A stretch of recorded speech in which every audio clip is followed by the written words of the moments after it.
திண்டுக்கல் மாவட்டத்தில் அதிவேகமாக தனியார் பேருந்து இயக்கப்பட்டதால் அச்சமடைந்த பயணிகள் ஓட்டுநர் மற்றும் நடத்துனரிடம் வாக்குவாதத்தில் ஈடுபட்ட வீடியோ வெளியாகி பரபரப்பை ஏற்படுத்தியுள்ளது.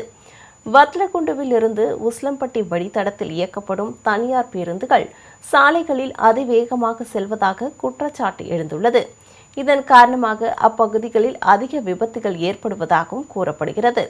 இந்நிலையில் உஸ்லம்பட்டியை நோக்கி சென்ற தனியார் பேருந்து அதிவேகமாக சென்றதால் பேருந்தில் இருந்த பயணிகள் வாகனத்தை மெதுவாக இயக்கும்படி தெரிவித்தனர்.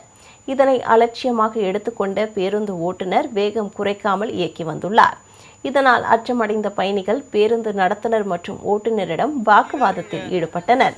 இது தொடர்பான வீடியோ இணையத்தில் வைரலாகி வரும் நிலையில் சம்பந்தப்பட்ட பேருந்து ஓட்டுநர் மீது நடவடிக்கை எடுக்க வேண்டும் என கோரிக்கை எழுந்துள்ளது.